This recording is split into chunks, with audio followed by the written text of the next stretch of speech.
Hello दोस्तों, नमस्कार। मैं हूं सतीश शर्मा। आप देख रहे हैं एवरी नीड। दोस्तों, आज की वीडियो में हम बहुत महत्वपूर्ण चर्चा करने वाले हैं दोस्तों, वर्ष 2023-24 का ई ग्राम स्वराज पोर्टल पर पेमेंट की प्रोसेस के बारे में। दोस्तों, स्टार्टिंग से एंड तक की सारी प्रोसेस मैं इसमें आपको बताऊंगा। बहुत सारे कन्फ्यूजन, बहुत सारे टेक्निकल समस्याएं चल रही थी अभी तक पोर्टल में, लेकिन अब सब कुछ प्रॉब्लम सॉल्व हो गई है।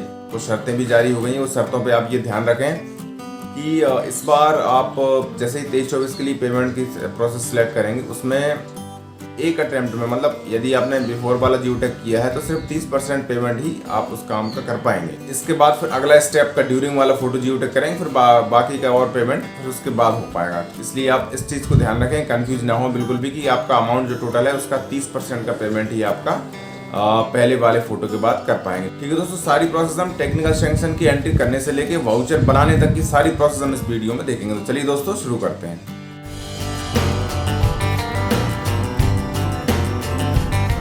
दोस्तों, ई ग्राम स्वराज पोर्टल मैंने ग्राम पंचायत की एडमिन आईडी से लॉगिन कर लिया है। अब यहाँ पे लेफ्ट साइड में जो मेनू दिख रहे हैं, यहाँ पे देखिए प्रोग्रेस रिपोर्टिंग ऑप्शन आपको मिलेगा। इस पर आप जैसे क्लिक करेंगे, यहाँ पे आपको सेकंड ऑप्शन आ रहा है टेक्निकल सैंक्शन, मतलब टीएस रजिस्टर करने के लिए। तो इस पर आपको क्लिक करके पहले ऑप्शन यूज करना है, रजिस्टर टेक्निकल सैंक्शन।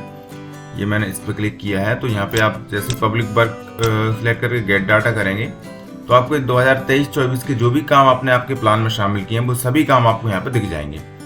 अब आपको यहाँ पे एक चीज़ ध्यान रखना है कि आपको यहाँ पे एक्टिविटी का नाम आएगा, जो आपने डिस्क्रिप्शन बॉक्स में लिखा हुआ था वो चीज़ यहाँ पर नहीं आएगी। तो आपको एक्टिविटी के जो कोड है उससे आपको समझना पड़ेगा कि ये वाला कौन सा काम है।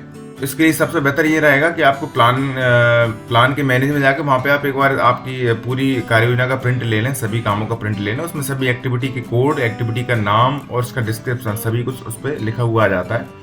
उसके बाद आपकी फाइल जो भी आपने TSAS कराई है, उस पर आप उसको एक्टिविटी कोड को नोट करके रखें। तो जिस वर्क की मैं TSAS की पूरी प्रोसेस आपको ऑनगोइंग करने की प्रोसेस बता रहा हूँ, उसका मैं यहाँ पे देखिए, यहाँ पे सर्च का ऑप्शन भी रहता है, तो वो वर्क कोड डाल के आप यहाँ पे सर्च कर सकते हैं। तो आपको यहाँ पे वो सर्च आप करते जाएंगे तो आपको उसी एक्टिविटी कोड के हिसाब से यहाँ पे आपको नाम आ जाएगा। इसका मतलब जो CC रोड का मैं ये प्रोसेस करने जा रहा हूँ, तो वो CC रोड का वर्क कोड ये है और यहाँ पे ये खुल गया है। इसके बाद आपको रिक्वायर्ड वाला ऑप्शन पे क्लिक करना है, ओके करना है। ये पेज आपको TS के एंट्री के लिए खुलेगा। यहाँ पे प्रपोज्ड कॉस्ट, जो आपने एक्टिविटी बनाते समय अमाउंट डाला था, अनुमानित राशि जो डाली थी, वो अमाउंट आपको ये आ रहा है। अगले कॉलम में टेक्निकल अप्रूवल कॉस्ट, यहाँ पे जिस अमाउंट की TS इस काम की हुई है वो आपको अमाउंट एंटर करना है। ठीक है, 1,25,00,000 की इस काम की TS है मेरे पास, तो मैं वो 1,25,000 मैंने यहाँ पे एंटर कर दिया है। ऑर्डर इशूइंग अथॉरिटी, किसके थ्रू ये TS आपकी हुई है, वो उसकी एंट्री आपको यहाँ पर करना है। Technical approval order number, TS का नंबर जो भी रहा हो आपका, वो आपको एंटर करना है। इस काम में लगभग कितने मैंडेज खर्च होंगे अनुमानित, वो आपको डालना है। TS किस डेट को हुई है, उसकी एंट्री आपको यहाँ पर करना है। TS की दिनांक डालना है। इसके बाद आपको TS की जो कॉपी है उसको PDF फाइल बना के 2 MB से कम साइज रखना है, उसको आपको यहाँ पे अपलोड भी करना है।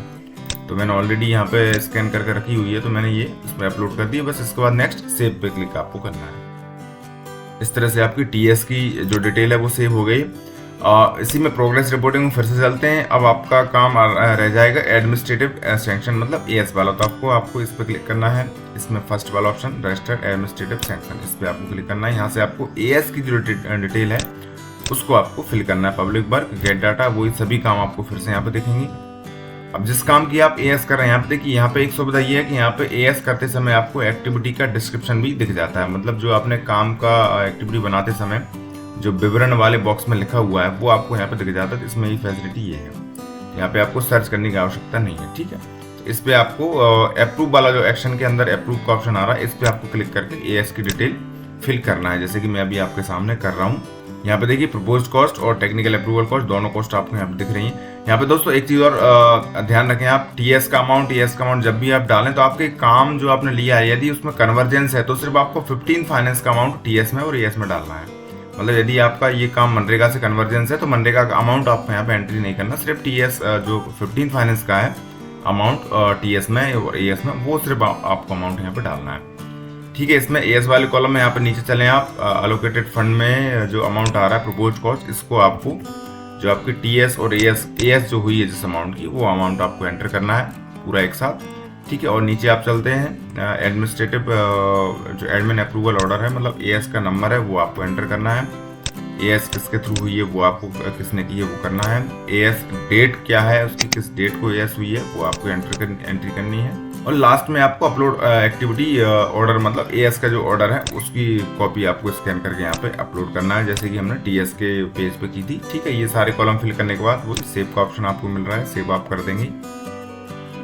ये आपका एएस का ऑप्शन जो था वो हमने फिल कर लिया है। इसी में आप फिर से चलते हैं प्रोग्रेस रिपोर्टिंग में। अब इसमें आपको देखिए 3rd 4th नंबर का ऑप्शन आ रहा है प्रोग्रेस रिपोर्टिंग। इस पे आपको क्लिक करके पहला ऑप्शन रजिस्टर्ड प्रोग्रेस रिपोर्ट। अब 2 काम आपको इस ऑप्शन से भी करना है। एक्टिविटी टाइप वही पब्लिक वर्क गेट डाटा।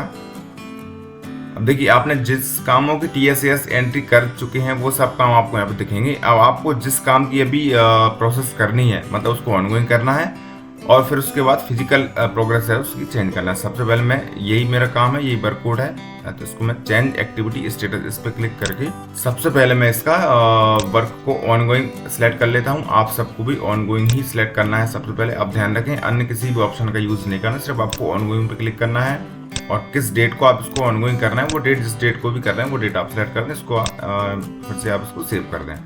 ये हमारी 3rd स्टेप हो गई इस तरह से ऑनगोइंग वाली। अब फिर से आप प्रोग्रेस रिपोर्टिंग फिर से आप रजिस्टर्ड प्रोग्रेस रिपोर्टिंग पे आएंगे तो आपका वही काम जो आपने किया है अभी ऑनगोइंग किया है वो आपको फिजिकल प्रोग्रेस डालने के लिए भी दिख जाएगा। तो वही पब्लिक वर्क गेट डाटा, ये वही काम ऊपर जो दिख रहा है, इसमें पहले फिजिकल प्रोग्रेस नहीं दिख रहा था। ऑनगोइंग करने के बाद हमको अब फिजिकल प्रोग्रेस पर क्लिक करके इसकी स्टेटस भी चेंज करना है। दोस्तों ये आपके सामने ऐड फिजिकल प्रोग्रेस की स्टेटस दिख जाता है। इसमें बस आपको कुछ नहीं करना, नीचे की तरफ आप जाएंगे वर्क स्टेज। सबसे पहले आपको ऑनसेट ऑफ वर्क सिलेक्ट करना है। किस डेट को आप ये चेंज कर रहे हैं वो आपको डेट यहाँ पे सिलेक्ट करना है। और एसेट्स का नाम वैसे तो ऑटोमेटिक यहाँ पे दोस्तों लिखा हुआ आता है। अब यदि आप चाहें तो आप इसको चेंज भी कर सकते हैं और यहाँ पे आप वो लिख दें जो आपने डिस्क्रिप्शन बॉक्स में डाला हुआ है, क्योंकि वो आपको यहाँ पे नहीं दिखता। और आप यहाँ पे ये चीज़ लिख देंगे तो आपको एमएक्सन सॉफ्ट जो एमएक्सन ऐप है उस पर आपको जब फोटो खींचने जाएंगे वहाँ पे आपको ये एसेट्स का नेम में डिस्क्रिप्शन प्रॉपर दिख जाएगा, ताकि आप ये पहचान सकेंगे कि ये कौन सा वाला काम आपने किसका आपको जियोटैग करना है। ठीक है, तो मैंने यहाँ पे एसेट्स का नेम जो है वो मैंने अपने हिसाब से यहाँ पे एंट्री कर दी है। दोस्तों नेक्स्ट कॉलम में आपको unit cost general SC ST लिखा हुआ आ रहा है, सिर्फ आपको एक कॉलम ही टाइप करने के लिए यहाँ पे दिख रहा है। तो उसमें आपको दोस्तों ये ध्यान रखें, आपको टोटल अमाउंट जो है, टोटल काम का अमाउंट है AS और TS जिस अमाउंट की है वो आपको अमाउंट यहाँ पे एंटर करना है। इसके बाद यहाँ पे लास्ट में एसेट्स कंप्लीट वाला जो चेकबॉक्स आ रहा है इस पे आपको टिक नहीं लगाना है बिल्कुल भी। नेक्स्ट स्टेप में आप चलेंगे एस्टिमेटेड मैंडेज, जो भी आपने मैंडेज इस काम पे खर्च होने की संभावना है उतने आप काम मैंडेज यहाँ पे एंट्री कर देंगे। इसके बाद फिजिकल एंड फाइनेंस लास्ट वाला जो ऑप्शन आ रहा है इस पर भी आपको नो पे ऑटोमेटिक सिलेक्ट आ रहा है, वही आपको रहने देना है। बस ये 2-3 कॉलम फिल करने के बाद आपको सीधा सेव पे क्लिक करना है और इस तरह से आपकी progress reporting, physical progress reporting भी आपने सेव कर दी है। ये सेव मैसेज भी आ गया है। अब ये सभी काम आपने जिन कामों का, जिन एक्टिविटीज का आपने ये टेक्निकल सैंक्शन डाल दिया है, AS डाल दिया है, प्रोग्रेस रिपोर्टिंग को ऑनगोइंग कर दिया है, फिजिकल प्रोग्रेस डाल दी। अब ये दोस्तों सारे काम आपको आपके एमएक्सन सॉफ्ट जो ऐप है उसमें आप डाटा डाउनलोड करें, ये सारे काम आपको जियोटैग के लिए वहाँ पर दिखेंगे।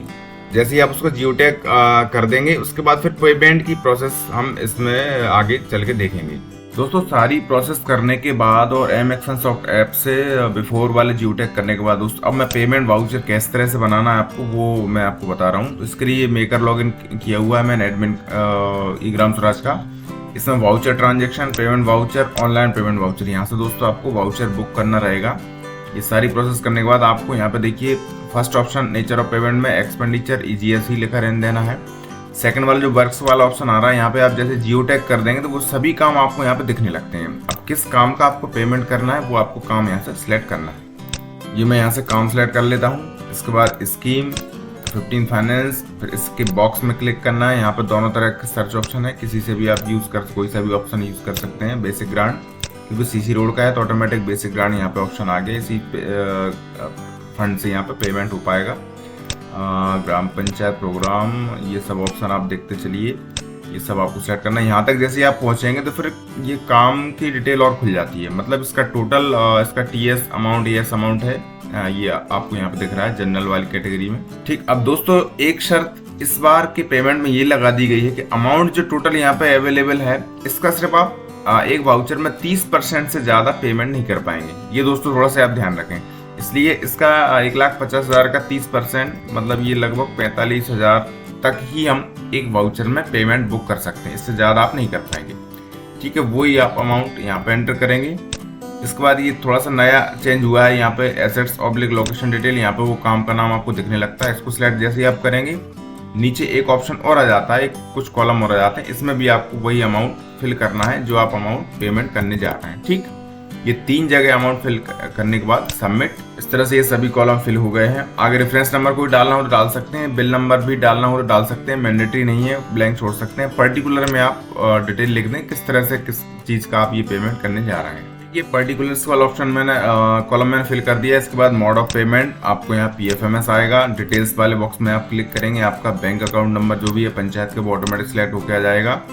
टू होम पेड, यहाँ पे आपको 2 ऑप्शन यहाँ पे भी दिख रहे हैं, आपको किस एजेंसी को को पेमेंट आप करने जा रहे हैं उसका नाम आपको यहाँ पे आता है, मतलब जिसका भी आपने बिल लिया हुआ है, बिल के थ्रू किसका पेमेंट कर रहे हैं, तो उसको वेंडर को आपको यहाँ से सिलेक्ट करना है। ठीक, वेंडर सिलेक्ट कर दिए। अमाउंट आपको फिर से डालना है, कितना अमाउंट का आप पेमेंट करने जा रहे हैं। और ये टैक्स वाली डिटेल दोस्तों अभी आपको फिल करना जरूरी नहीं है, जो अमाउंट आप यहाँ पे डालेंगे वही ऑटोमेटिक अमाउंट आपको यहाँ पे आ जाता है। इसके बाद फिर से आप उसको सबमिट करेंगे। ये पूरा कॉलम, ये सभी वाउचर वाला जो पेज है पूरा फिल करने के बाद आपको यहाँ पे फ्रीज करना है। इस तरह से हमारा वाउचर फ्रीज हो गया है। बस दोस्तों, आगे की प्रोसेस पूरी सब सेम है। आज की डे बुक क्लोज करें, इसके बाद मेकर और चेकर की DSC आपको लगाना। इस तरह से आपका पेमेंट वाउचर सक्सेसफुल हो जाएगा। ठीक है दोस्तों, यही थी पूरी प्रोसेस स्टार्टिंग से एंड तक की। 2023-24 में पेमेंट करने में जो दिक्कत आ रही थी उसका सॉल्यूशन दोस्तों इस तरह से आपने देख लिया है। ठीक है दोस्तों, और कोई डाउट रहे तो आप कमेंट बॉक्स में टाइप करके मेरे से पूछ सकते हैं। आपके साथियों के साथ वीडियो शेयर जरूर करें ताकि उनको भी थोड़ी बहुत हेल्प मिले। बहुत बहुत